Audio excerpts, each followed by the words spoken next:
Welcome to Back from the Abyss. I'm Dr. Craig Heacock. This is a place for stories of healing and hope, recovery and redemption. Today, I want to explore the psychiatric treatment landscape. Now, I've talked about in previous episodes how there's a real shortage of psychiatric care in the US, and I assume in other developed countries too. And let me just give some statistics around that. It turns out the US is producing just over 2,000 psychiatrists a year, and that's been steady for a long time now. And that is not going to go up because psychiatric training programs are long and expensive and federally funded. And so we can pretty much assume that the number of graduating psychiatrists in the US is not going to go much above 2,000 a year anytime soon. It also turns out that half of the psychiatrists in the United States are over 55, and yours truly is in that group. Ooh, I am over 55. And so there is a huge wave of psychiatric retirements coming, yet psychiatric demands in the United States have never been higher. And I think what we're finding is the reality is that the future of psychiatric treatment for most people in the United States is going to be psychiatric nurse practitioners. And for that reason, and for a number of other reasons, which we're going to explore in this episode, I am a huge fan of psychiatric nurse practitioners. I'm all in on them. I've devoted most of my teaching and training to that. I've shifted some of the emphasis of the podcast to really reach psychiatric nurse practitioners because I'm really wanting to help them in their development. But I also have some concerns about the training. I'm really wanting PsycNPs to be able to step up and give people the care that they deserve. So anyway, all these things were going through my head, and I thought, why don't I just sit down with a psychiatric nurse practitioner? I've sat down with a lot of people, a lot of experts over the last 6 seasons, but I have not sat down to talk shop with a psychiatric nurse practitioner. So today, live from Louisville, Kentucky, actually live here in my basement. Listeners, my studio is now in my basement. That's a long story. So Mandy Bliss flew out from Louisville, Kentucky, is here in my basement recording. Good to have you here. Thanks. It's good to be here. So Mandy and I have been working together for 2 or 3 years? Yeah, I think 3. Yeah. Tell us about how we first met. So I had found your podcast. I'm looking for ketamine podcast, psychedelic medicine podcast, and really latched onto it quickly because I just really appreciated the storytelling aspect and just kind of the kindness and the humanity of telling really hard stories. And you know, it was a podcast that I looked forward to the release of every time it came out. And one morning on my way to work, at the beginning of an episode, you had said, oh, I offer consultation for psychiatric NPs and PAs, and I happen to have an opening for that right now. So if you're interested, please reach out to me. And I didn't even get to the end of my alley before I pulled out my phone, and I was like, my name is Mandy Bliss, and I would really love to consult with you.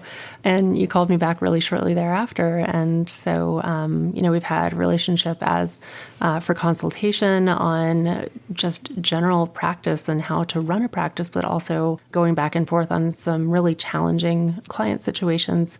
And then really getting into the gritty stuff of thoughts on what psychiatric NPs are, what they have been doing, what they should be doing, what we hope they would be doing more of. So yeah, it's just kind of been an evolving relationship that way. Mm-hmm. I'm so glad you reached out. Yeah, me too. One other statistic I meant to throw in there at the beginning. So roughly 2,000 new psychiatrists a year, over 8,000 new psychiatric nurse practitioners each year, and that number is going up. Oh, wow. Yeah, so another way to think of that, over 80% of the new psychiatric clinicians every year in the United States are PsycNPs, and that number is going up. Mm-hmm. So why don't we start with, you've had a long and winding road before becoming a psychiatric NP, but what drew you to this field? Because I'm really convinced we don't fall into becoming psychiatrists or psychiatric NPs on accident. It's not an accident. It's not like, I don't know, maybe I'll be a psychiatrist. But what was your path to end up here? Like you said, long and winding path and kind of multifactorial. But I've been a family nurse practitioner since 2008. There have been times where I've been excited by, the opportunities to expand practice within that. And then other times where I'm like, gosh, I really wish I knew more about such and such. So I had a Psych NP role on my mind for a while. And then COVID hit. And seeing very, very quickly the mental health of not just my patients, but of my coworkers and of, physicians just being brutalized. And I remember very clearly one day having a thought of who's going to take care of us. We're going to need some serious help. I was just kind of at an inflection point with my FNP career where I was like, this is the time. I'm going to take this time and go back to school and get a postmaster certificate. I've really been able to carve out the way that I work, some of it in response to ways that I think mental health care is not provided properly. And then some of it is like, no, this is just the way I want to do it. This is the way I want to take care of patients. Mm-hmm. I have a pet theory that a significant percentage of psychiatric nurse practitioners knew, maybe unconscious level, that that's where they would end up. But they had to go out and do other things. I think because, and I think this is true probably for a lot of psychiatrists too, we know that going into this work is going to be emotionally so challenging, and it's going to touch some of our deepest stuff. So a number of the PsychNPs and other people that I mentor and consult with have admitted that they kind of knew all along that they needed to work in mental health, but they kind of didn't want to admit that. And so they wanted to go out and maybe get wiser, get older, just get some confidence, and then almost circle back to, okay, this is where I really need to be. Yeah, I have my own version of that because, again, working as a family practitioner, I did that for, 7 years. And moving around with my husband and his job and just kind of getting bored with whatever I was doing. And at one point, I got recruited for a job in orthopedics. I was like, oh, no, never. I had said going into nursing, I will never work in orthopedics. I will never work in mental health. And orthopedics was because I had so many encounters with orthopedic surgeons in their residency who were, really rough around the edges and not always like the kindest people to interact with. So I was like, I don't want anything to do with that. And with mental health, I think in retrospect, it was like, I don't want to fly too close to this flame. I don't think I can be this vulnerable and also feel confident having other people trust me with their mental health. And it wasn't a lack of capacity. It was just really an understanding for almost the sacredness of this work. So it's always something I kind of laugh about in retrospect, where I'm like, oh yeah, didn't want to work in orthopedics, did that for 7 years, didn't want to work in mental health. And I am now where I think I'm probably going to stay.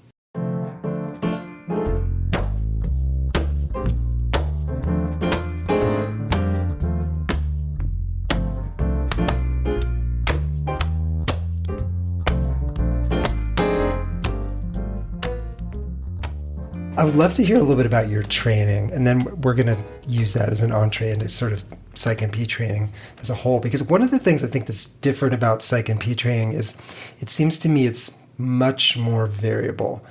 The American Psychiatric Association and just the psychiatric training in general in the U.S., it's pretty standardized. I mean, yeah, Yale's different than UNM New Mexico and Denver, but basically, if you did a psychiatry residency program in the U.S., you kind of got the same menu, and psychiatrists all sort of, they may be more or less interested in therapy or ECT or whatever, but we've kind of all walked the same coals together, and there's something I think very, there's a real bond with that. And why don't we first start with starting to hear about your training? I'd love to hear sort of the highlights and lowlights of your training. Like, what did it look like? And then we will talk more from there about maybe some of the problems in the huge variability of what other PsychNPs are getting. So I went to University of Cincinnati for my postmaster's psychiatric mental health nurse practitioner training. And I chose it for a couple of reasons. One, it's relatively close by to Louisville. It's about 110 miles away. And I wanted to have a hybrid program where I could do some of the learning and the coursework on my own at home, but also so that I could have, that in-person classroom brick and mortar experience, because my FNP program was all in person, all brick and mortar. And I really, really didn't think I could get the quality of education that I wanted to have just online. And the other reason that I really liked UC was that they required that you have an entire semester dedicated clinically to nothing but psychotherapy. We weren't allowed to talk about medications. We weren't allowed to address prescriptions, any of that during that semester. It had to be purely dedicated to psychotherapy. And that's something that only a few other programs have. So it was a really good combination of it being close to home, having a hybrid model, pre-COVID at least, and then also having a really good emphasis on psychotherapy as part of our PsychNP training. Mm-hmm. Do you think that hybrid model worked for you, that to have some of your training be at home on a screen in your PJs? Some of it did, because some of the lectures would be live, they would be interactive. There was a time for asking questions and pushing back and, even asking for clarification on concepts that maybe we had gotten some mixed messages about. But there were certainly courses that were just 100% pre-recorded videos where we would have to watch them in installments. And, your accountability for doing the reading or taking notes beforehand or after. And then the quality of some of the information provided in those pre-recorded lectures, you can get from just reading the books. So there were pluses and there were minuses, and it was really easy to see which of the instructors really, really enjoyed being instructors. They really enjoyed helping people learn. And there were other folks where, and this is true across all professions, there are other folks who they were just doing their job, and that was kind of it. And that's not really the kind of person I am in any area of my life. So to sit during a pre-recorded lecture, and just be annoyed and be like, oh, come on, like show some livelihood, show some curiosity, like help push me a little bit. Mm-hmm. Sometimes that really wasn't there. And it didn't seem to be the expectation of some of the instructors that they had to add any of that challenge. Yeah. How much one-on-one supervision time did you have with faculty?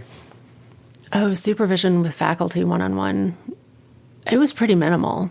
Yeah, I would have to seek out, office hours, phone calls, Zoom meetings. But, with my clinical faculty, when we do what we just call clinicals, when you're with another practitioner or another therapist, I was by their side or in the room with them all the time. When it was with my preceptors, the people that I was learning from clinically, they were always there. They might not have been there during the visit, but always before and after. And so that was really hands-on. But then from the university, you have somebody who's supposed to be overseeing these preceptorships.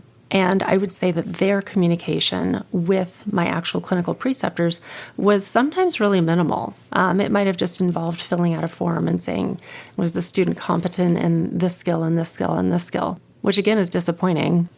But thankfully, I was able to seek out and find really good practitioners who didn't have a problem being critical and providing good feedback for growth. And mm-hmm. I'm glad for that. But I think there should be more direct intervention, guidance, and structure from a lot of these universities. Because I went to a good program and it was still lacking. Mm-hmm. Yeah, that was my next question. Do you feel like you got enough training, that you got adequate training?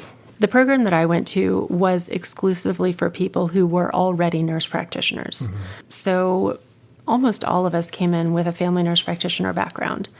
And with that as a background, I think that, yes, it was good enough. And I think it was better than a lot of other programs.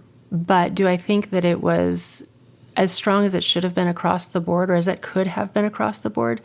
Probably not. Clinically, I really loved the semester that I spent in psychotherapy. I was able to get into what's called the trauma recovery program at the Louisville VA, and I was matched with the head psychologist of that program. So getting to learn from him in a very structured, kind of philosophically oriented therapy approach, seeing him work with specific groups of veterans, seeing him work individually with other veterans, and then also being able to sit in with other therapists who are within the same department, women who specialize, for example, in military sexual trauma, people who did dialectic behavioral therapy. It was an amazing breadth of different types of psychotherapy that I was able to see and really, really be present for really hard therapy from groups of people who have suffered immensely and have done so for our country and are so often written off and forgotten.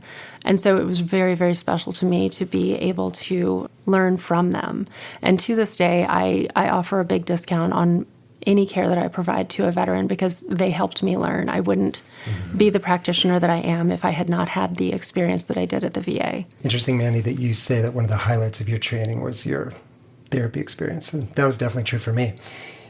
But yet, so many nurse practitioners seem to be getting little to no therapy training. Mm-hmm. And I mean, my sense is because it's quicker and cheaper and just easier, because therapy training takes a lot of staff and time and personnel and sweat, and it's much easier just to do psychopharmacology classes and online med checks. Yeah, and that's kind of getting back to your point about the different expectations of any particular training program. So, with psychiatry residencies, there are just standards that you're supposed to meet. There are things that you're expected to learn.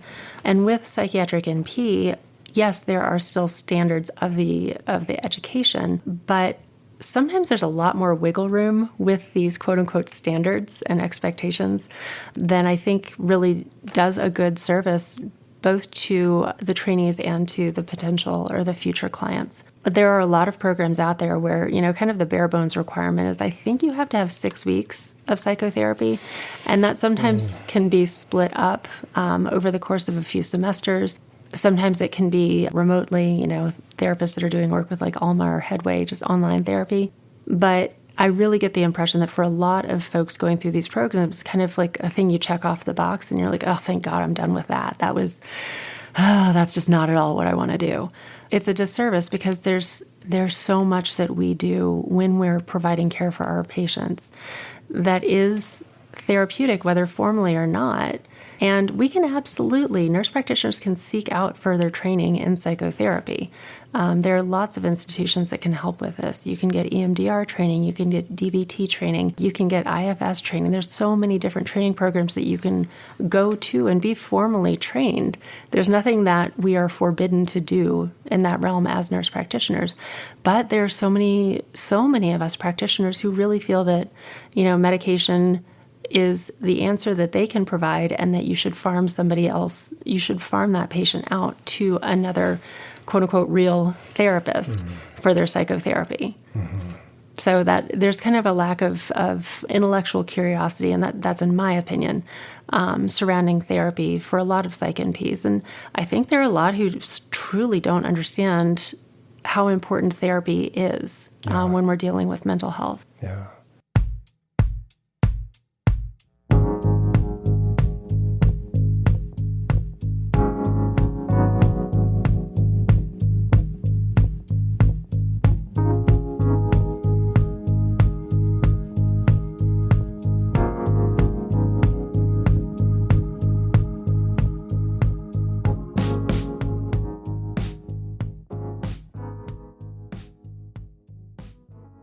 I remember going to residency and thinking, okay, this is 4 years, and there's not that many diagnoses, and the meds are not that complicated. And I thought, what are we going to learn for 4 years?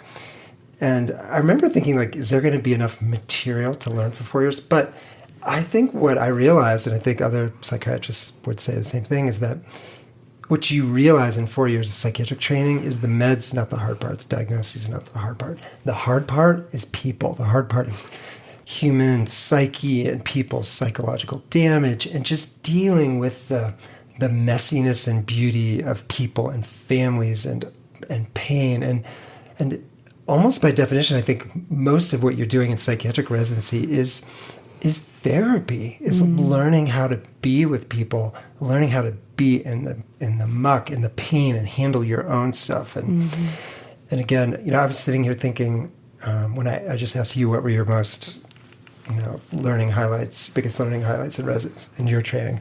And I was thinking for me, it was not any of it was the seminars or the teaching. A lot of it was the middle of the night moonlighting that I did, where I was driving to these random ERs and doing these evaluations on very ill people in the middle of the night by myself and trying to figure out what to do. And I think it was too working with my therapy patients. It was working with patients when things went terribly wrong. My first suicide, I had my first patient threatened to kill me, and how the attending helped me through that. So I really worry that certain psych nurse practitioner programs, by trying to turn out med managers, we're going to just have you do the meds, that basically they're turning up people who are woefully unprepared for the reality of working in psychiatry, which is meds are the easy part. Meds are 9% of the deal. Mostly what you have to do is figure out how to be with people and how to connect with people and how to build trust with people and how to understand what they're pulling up in you.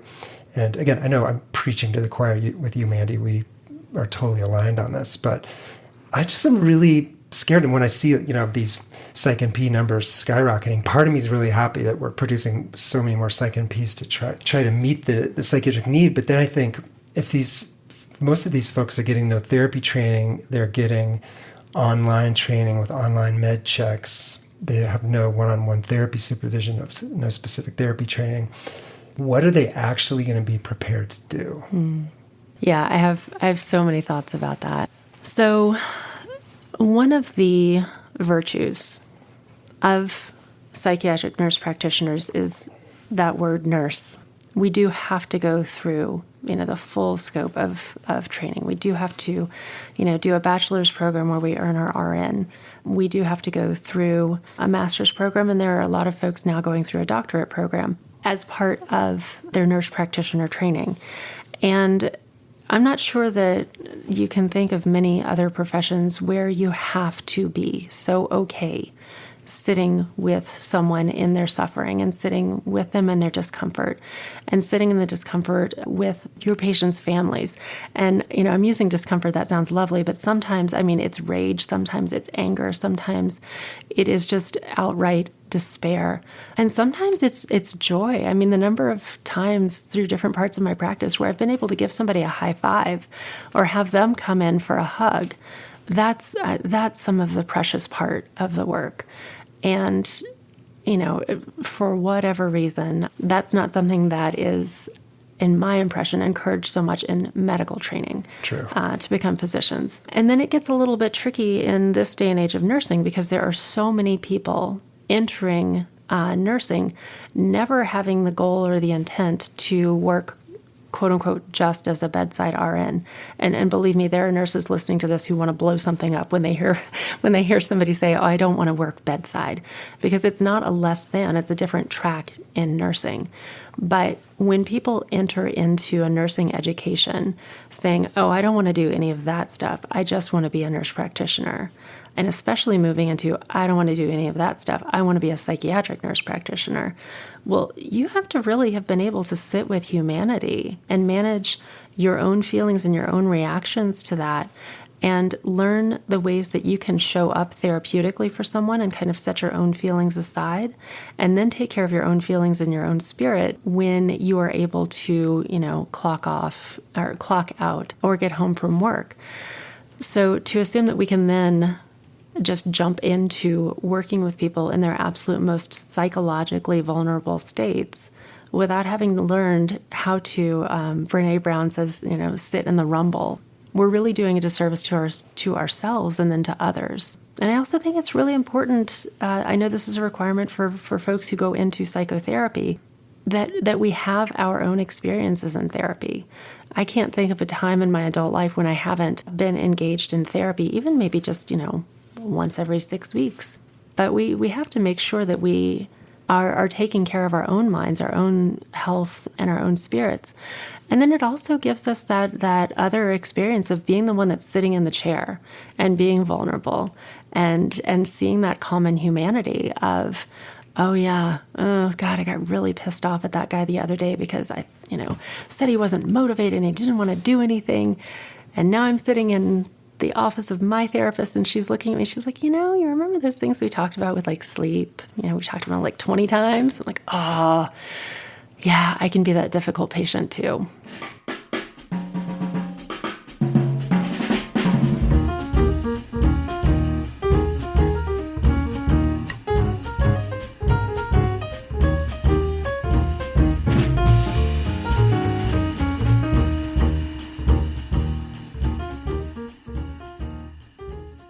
Let me back up a little bit.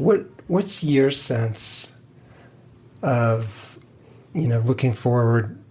Can we actually produce competent nurse practitioners, psychiatric nurse practitioners who are going to fill the hole if they are doing online programs, if they're doing programs that don't have a brick and mortar component, if they're doing programs where they don't have one-on-one supervision, where they don't have therapy training? Because again, my sense is, looking at the psychiatric nurse practitioner training options in the U.S., most of them are hybrid or online. And I know of the students who've been reaching out to me for rotations over the last 2-3 years, most of them are doing very quick and dirty online programs with shockingly few hours. And again, I'm so excited for them that they want to work in mental health, but I also think I feel badly for them in so many ways because I feel like you have no idea what you're getting into and how woefully unprepared you're going to be. Yeah. So, side note, I'll have to look up what the name is of the accrediting organization for nurse education programs. But I think it's incumbent upon these schools of nursing to hold themselves accountable and hold one another accountable as far as sticking to and meeting the criteria of just even the most basic requirements of an educational program. Because unfortunately, there are accrediting bodies. They're supposed to be the ones overseeing the quality of nurse practitioner education, and they're setting the standard for, you should have this many hours of psychopharmacology, you should have this many hours of pediatric psychiatry, et cetera, et cetera. But there's not really anybody keeping an eye on or enforcing that those standards are met. And believe me, there are a lot of psych NPs in training who are really, really frustrated about this because they don't realize the disservice that's being done to them and therefore in the future to their patients until they get into the middle of the program. And they're like, wait a minute, I thought that the national standard is that the programs are supposed to help me find preceptors. They're supposed to help me find a training site. But then you ask your school about it, and they're like, it says that we can help to facilitate. And the way we facilitate is to give you a 100-page Excel spreadsheet with the name of anybody that's ever graduated from this school of nursing, and you just cold call them. That doesn't meet the educational standard, but there's nobody in any position of authority who is able to push back on that. And so there are some groups out there. There's one that's on Facebook. I think it's called Clinical Nurse Practitioners for Change. And their entire driving purpose is to raise the standards for the quality of education, not just for psychiatric NPs, but for nurse practitioners across the board. And the fact that it is such an uphill battle to say, no, these are the standards that have been set. We should at least be meeting those. It's really, really frustrating. And it is a little bit alarming because we are allowing these almost like pass-through programs where you checked this box, you checked this box, here's your certification. Well, here's your permission to sit for your certifying exam. And then that's it. So it's very transactional. I don't know. I'm getting to be a little old where I can look back and be like, back in the good old days when everything was brick and mortar.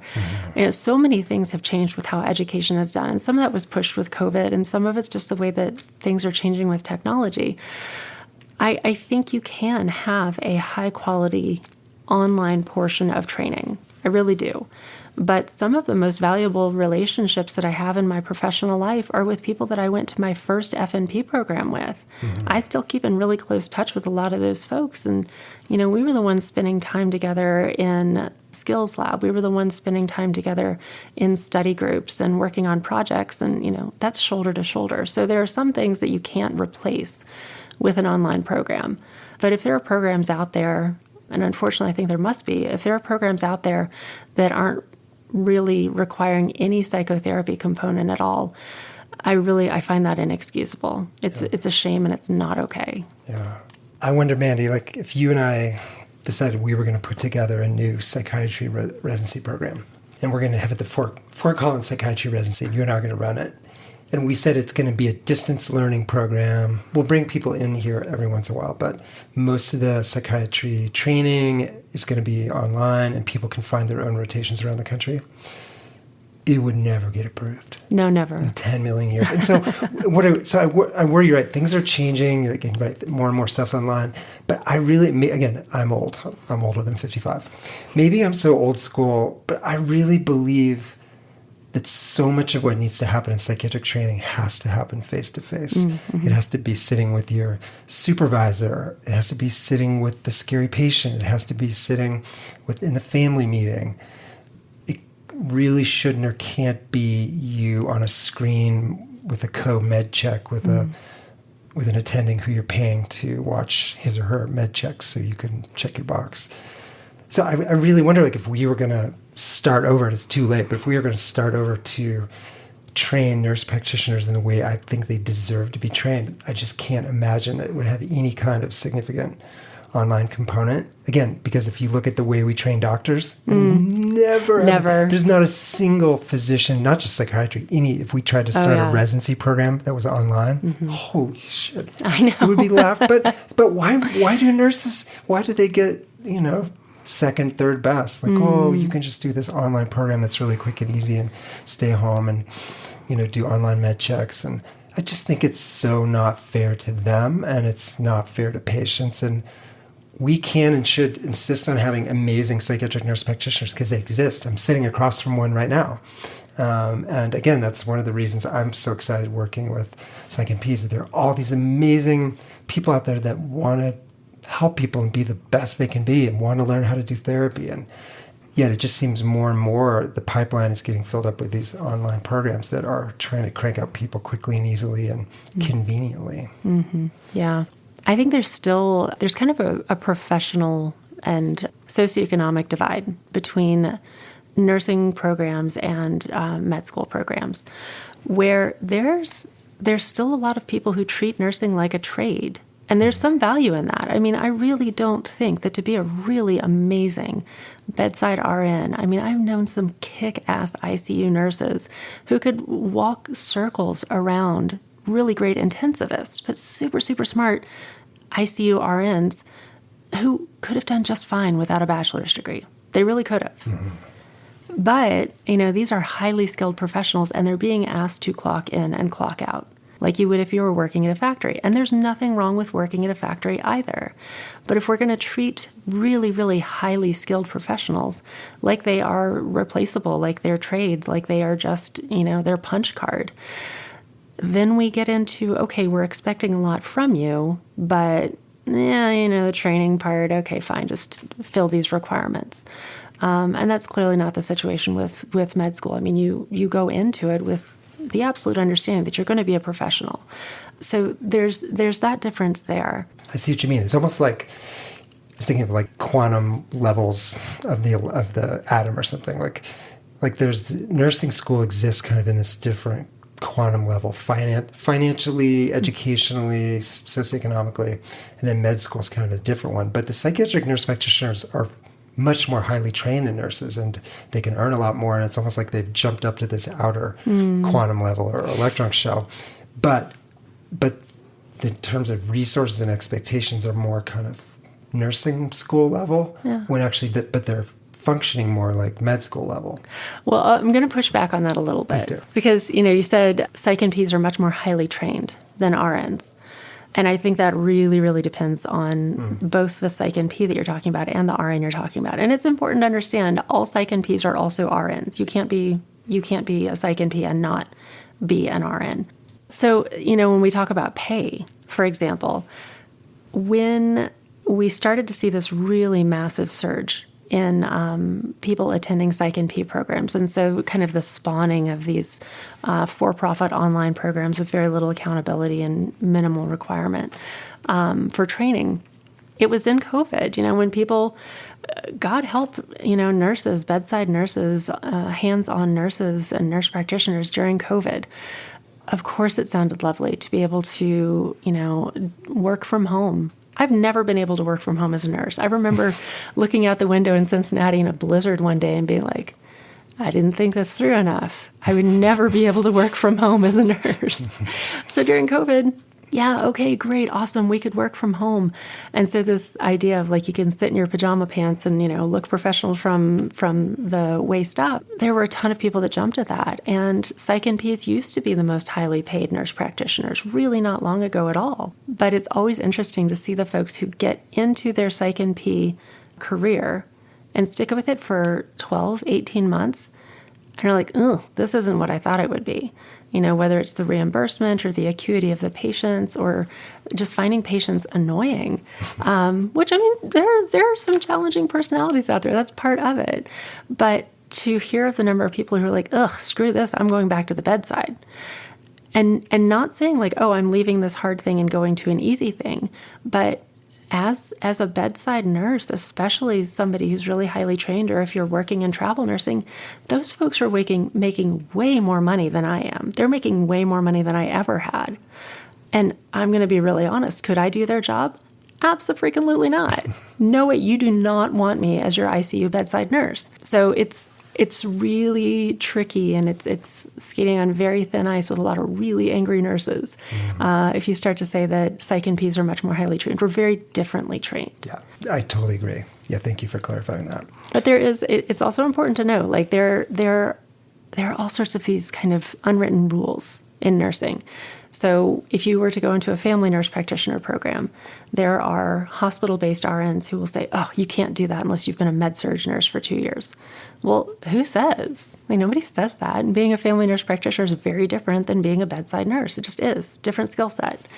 And now as a psych NP, there's so many of my colleagues who are like, oh, unless you've worked inpatient psych and you've had to deal with the milieu and, working with these folks who are just floridly psychotic and, making everyone on the unit unsafe, then you can't be a psych NP. It's like, well, who says that either? We can do different things. It's just there's lots of different paths to get to where I am right now, and I think that's one of the things that's really different between nursing and medicine. Mm-hmm.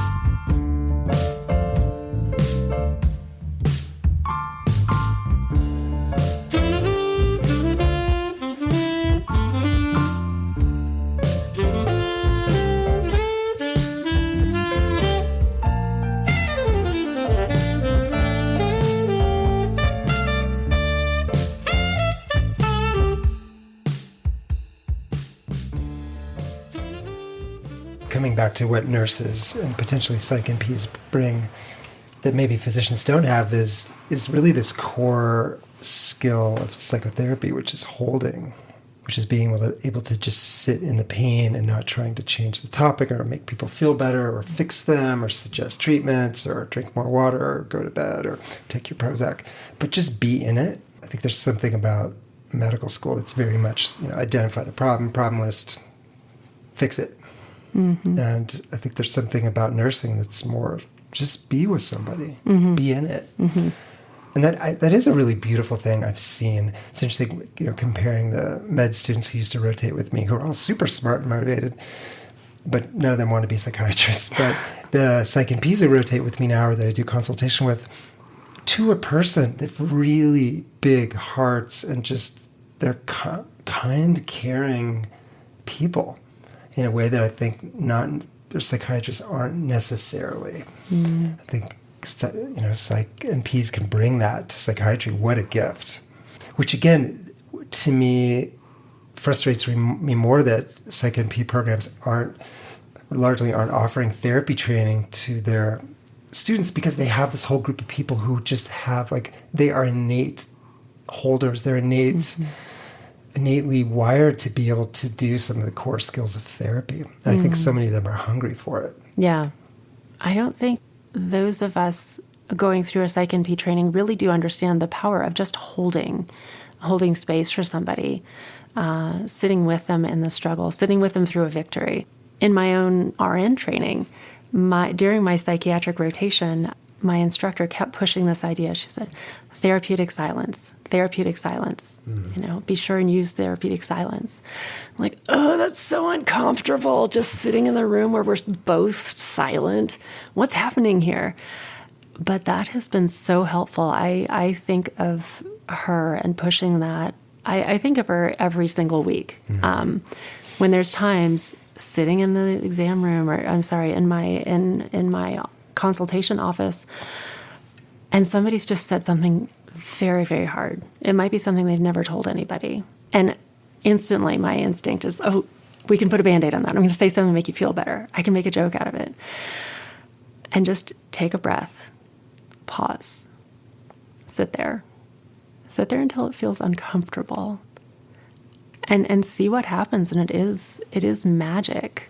And it can be a real gift to the patient to not fill up that silence with, platitudes, not fill up the silence with advice that wasn't asked for, but to really just sit there with them and see them and feel them and not give them the impression that they're making that they're taking too long or that they're being inconvenient. And that's one of the things that the way that psychiatry is practiced so often in the U.S. these days, kind of in the insurance reimbursement model, is who has time to hold space? Who has time to sit and use therapeutic silence? Like, that doesn't fit in with a 15-minute med check where you're like, are these still your medicines? Is this still your allergy? Has anything changed? Any thoughts of hurting yourself? Okay, let me fill this in the EMR and I'll see you in 3 months. Where's the time for holding space with that? Yeah. The 15-minute med check, I mean, to me, that's like going camping without a tent. I mean, that might go okay, but it's probably not going to go okay. Because not just weather reasons, bug reasons, bear reasons. Like, it just is so sad to me that that's even a thing that exists that we talk about, but it is. It's a huge thing.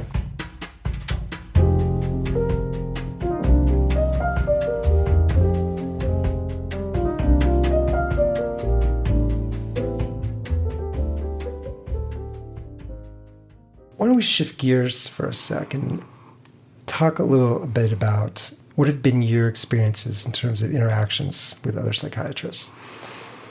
So, I talked a few minutes ago about the hierarchical nature of like physicians and nursing and resources and, profession versus you said something that someone could do like right out of high school. And obviously I know you don't speak for all psych NPs, but I'm curious, in your years so far as a psychiatric nurse practitioner, what have you found in terms of trying to collaborate with other psychiatrists, interact with them? Have you gotten respect? Have you been treated well? Have you been discounted? What have you experienced? So there's definitely an element of kind of the boys' club. And this might vary largely from city to city, especially when the physicians who are coming out of their psychiatric residency program stay within that same city. But there is a definite power dynamic where the psychiatrist can choose whether or not to take a call from a psych NP who has a question about a client that might be new to that NP, but was a long-established client of the psychiatrist. I've had folks just tell me that they're not going to answer questions. They'll send records, but they're not going to speak with me or collaborate on that client.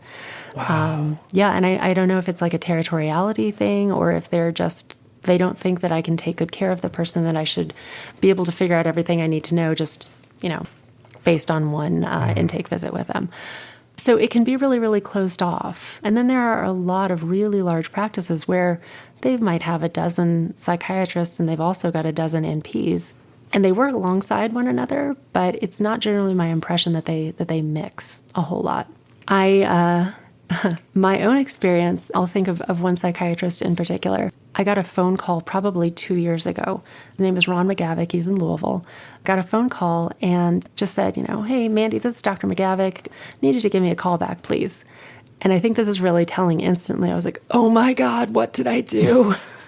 I instantly I was in trouble. I messed something up. And when I reached back out to him, he said, no, I just want to talk. Like, I see the charts of some of the patients that I refer to you and you send back to me. He's like, you practice differently. Why do you do this? Why do you do that?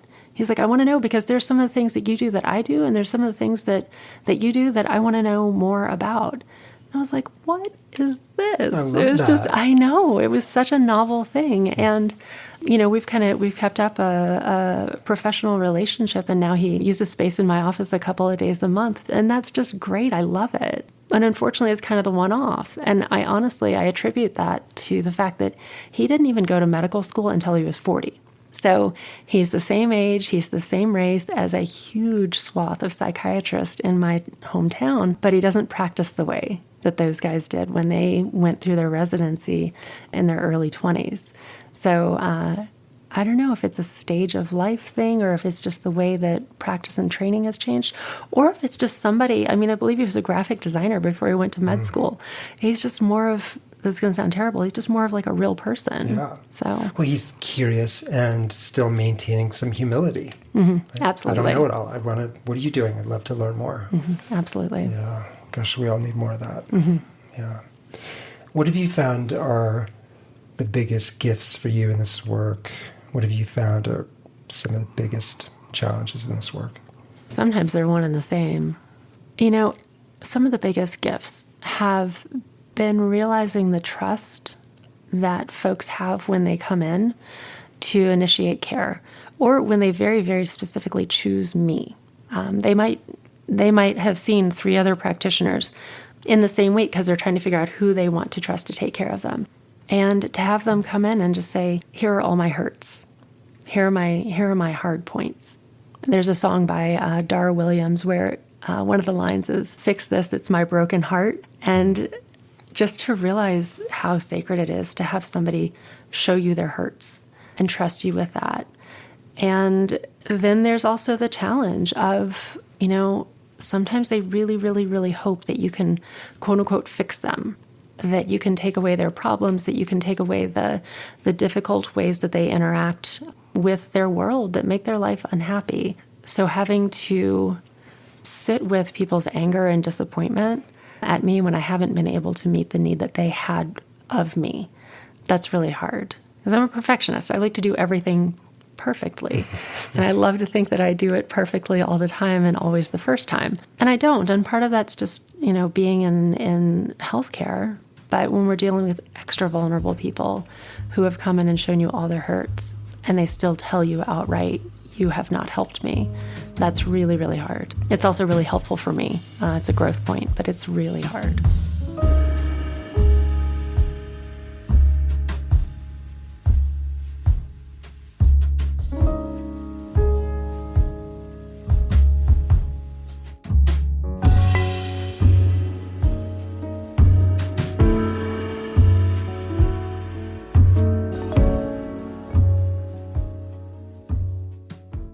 What have you learned in this process about your own, shadow, your countertransference tendencies? Like what tends to get the jar of you stirred up?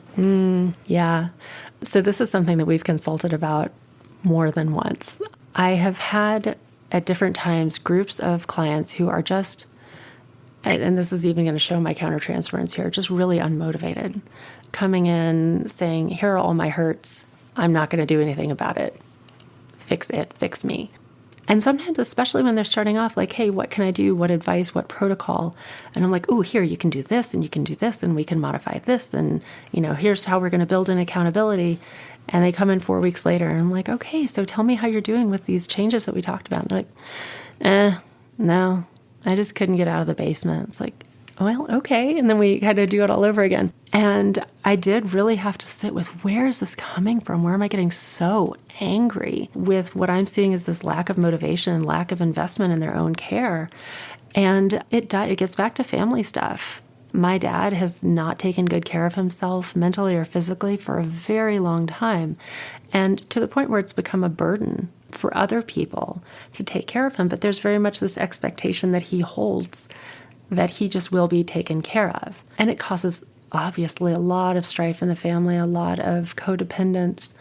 And so when I see some whiff of that come into my office, I react really strongly to it. And at the same time, this is one of those gifts. One of these folks that I have collaborated, that I've consulted you about, he is doing great. I mean, like, amazing. And all I really, really, truly had to do was just stick it out with him. Just be like, I am not going to walk away. I'm not going to abandon you. In fact, I'm even going to stop scolding you. And he's doing so well. And now he's asking specifically for, hey, what type of therapeutic exercise can I do here? How can I hold myself accountable? How can you hold me accountable? And he's doing really, really well. So I'm, this is one of those times where I want to give him a high five and I want to give myself an attagirl and be like, oh, we did it. Yay. Yeah. I do think it's interesting. That anecdote makes me think about one of the things that's most beautiful about psychiatry and most difficult is it is often a marathon or an ultramarathon. But we don't necessarily know that from the beginning. Like, maybe it's a 5K. But over time, we realize, like, so much of treatment, we're just taking one step, slowly moving through it. And we look back and think, why did this person get better? And it's because we hung in there and they hung in there. And it was because, it even reminds me of his podcast I was listening to last night. And the guy was saying, hey, companies succeed because they hang in there. Or this running podcast I listened to, the guy's like, you just got to put another brick in the wall. Every workout's a brick in the wall. You got to build your wall, put a brick in the wall. So I was just thinking that when you said this guy, like, so much of what I think we're trying to do is figure out a way, again, going back to good therapy training, to just stay with it and recognize that we're probably, with many people, especially people with a lot of psychological damage, we're going to need to be with them for a while. And we just have to be patient. We have to help them have the patience. And if they need to be stuck for a while, okay. Now, I love that idea of an ultra marathon. Like my husband's a really big runner, and there was one point where he was going to do a 50-mile trail run. And okay, fine. He said, drop me off, pick me up. I was, okay, I can do that. But when it was time to go pick him up, of course, it was the middle of the night and it was raining really hard. And I didn't know it until I got to the pickup point, but a tornado had gone through. And, he gets in the car, he's like drinking his water, he's eating his pizza. It's like, well, that was really exciting. And I'm like, I'm glad you think so. So, there are these times, like you said, where you go on this long run and like all of a sudden it's really dark and rainy and uncomfortable. And oh my God, there's a tornado and like this is not going well at all for anybody, but we got to keep going. And then, you do get, if everything lines up, you get to the other side. And you can look backwards and be like, God, I wasn't sure that was actually going to happen. It'd be cool within a session or two if we had a sense like, okay, your treatment's going to be a 5K. You're a 200-miler. Although maybe we wouldn't want to know that because that just might be too overwhelming for us or the patient. Again, maybe it is actually helpful to know that so often we just got to be in there and we just have to be patient and we have to recognize that we're going to walk that path together. And that as much as we may want to push them forward or urge them or cajole them, like, probably not going to work. Not going to work. And some people will come in and they're like, I'm not like a 200-miler. I'm like, you're going to need to run a marathon on every continent in 7 days with me. Like, you're going to need to really be with me for every single step of this. Like, folks coming off of medications that are really hard to come off of. I have some who are super, super sensitive to even coming down just a teeny tiny bit. And so I did this last week. I sat down and I mapped out an 18-month plan for getting somebody off of a medication. And this is somebody who keeps reaching out. And they're like, they don't trust that I'm going to stick with them. They're sure that I'm going to decide that they're too much of a pain in the ass. I'm like, can you go back and look at that 18-month titration calendar that we just worked on? Like, I'm not going anywhere. I am here to help you for the long run. It's amazing how often they just kind of can't believe that.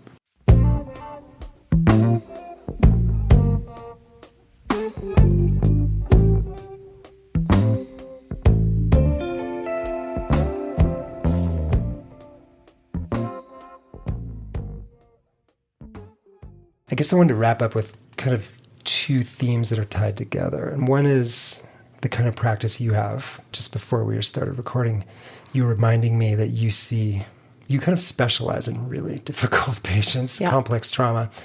And then kind of going along with that, I want to hear a little bit more about who you work with and why. And then how you keep yourself going, how you take care of yourself, how you keep your own jar clear. How do you, when you work with some of the hardest people, how do you keep doing that? Sometimes I don't know, honestly, how I keep doing that. And those are the times when it's probably most important to check in and really listen to the struggle that's going on inside and look at my sleep and look at my personal relationships and look at just how much time I'm spending in the office when it's dark outside, for example. But yeah, I take care of folks with really challenging diagnoses and really challenging histories. And a lot of that is very intentional. I see folks who struggle with complex trauma, a lot of times with childhood sexual abuse, a lot of times with childhood sexual abuse within their family of origin, folks with treatment refractory bipolar disorder, really severe OCD.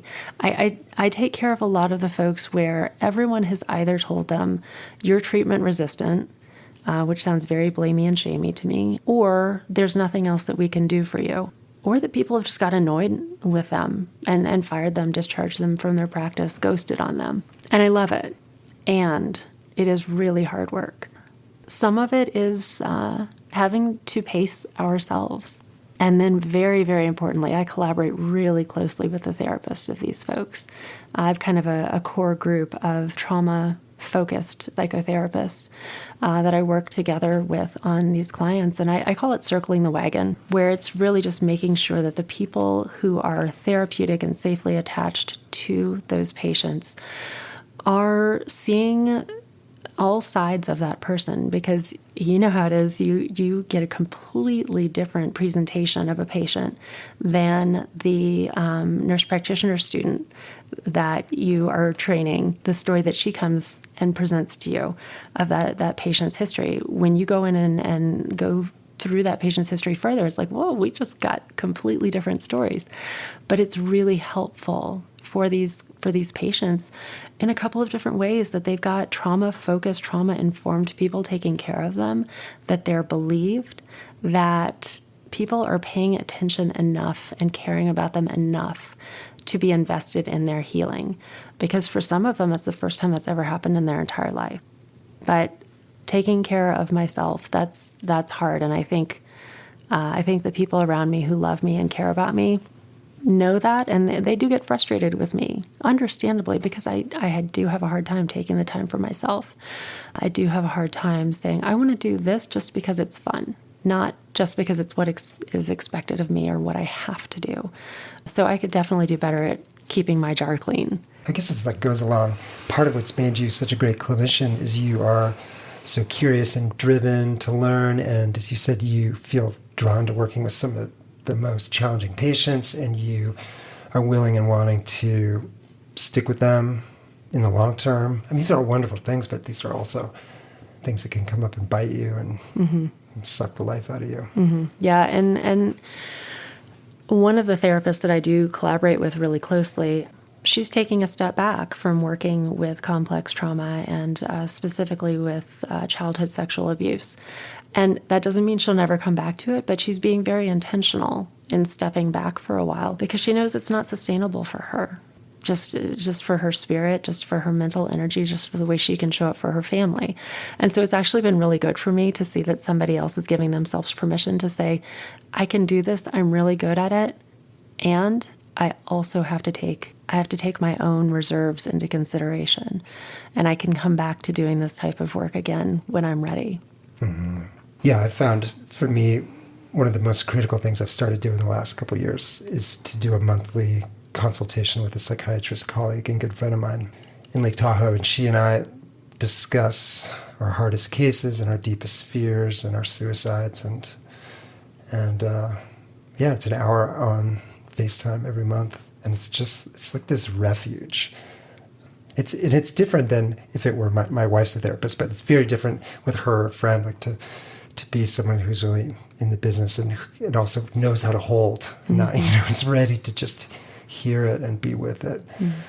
So I would encourage all of you listeners who work in these fields of therapy and medicine, psychiatry, like you got to have someone you can go to, ideally one-on-one, that you can just spill it and that they can hold it. And if you need advice or guidance, great. Or if you just need someone to just love on you and hold it, that's good too. Yeah, and that's, we were talking about this before. That's something that is not built into the nurse practitioner profession, is having consultation groups, or the expectation that you do have one person, a buddy, somebody from your educational program that you just touch base with as a matter of course. And to see the psychotherapists in our area who do have this consultation group and another consultation group, and how they can scratch their head about something and be like, I don't know, I'm going to have to do some consultation on this. I'm like, what is that? That sounds amazing. Let's do that. And we have to cultivate that ourselves, because it's not a given. I think there are a lot of nurse practitioners that honestly don't even know that such consultation exists. And I think if they did, they would really take part in it and be like, this is amazing. We need this community. We need this support. We need this understanding. Yeah. Well, this has been super, super fun and rewarding and meaningful. And I hope listeners, I hope that they hear your deep commitment for this work and I love how much you love to learn and your curiosity. And I hope listeners, you hear too. I've been fairly negative over the last hour about some of the ways that Psych NPs are being trained. But I want you all to hear that this is literally coming from a place of love. Like I am all in on Psych NPs. I'm flying out to DC in 3 weeks to speak to a bunch of Psych NPs. I mentor Psych NPs. Like, I want us all to be the best we can be, and we got to help each other, and we got to support each other, and we have a really hard job, and we're all on the same team. Mm-hmm. And I think the more that we can share wisdom and compassion with each other. Mm. Yeah. And, we talk about holding high expectations of students, and I'm even thinking like in elementary school, we know the statistics of having, really, really smart kids in the class, or maybe older kids in the class. And if we've got younger groups of kids in that same class, we know that the younger kids are going to rise to a higher challenge than they would if they weren't in a classroom with somebody else who had more experience or higher expectations. So I think it's fine to be critical and expect more of our profession and expect more of ourselves. And that can be constructive criticism. It doesn't have to be just take the complete wind out of somebody's sails. You just say, we can do better. We should do better. Let's do it.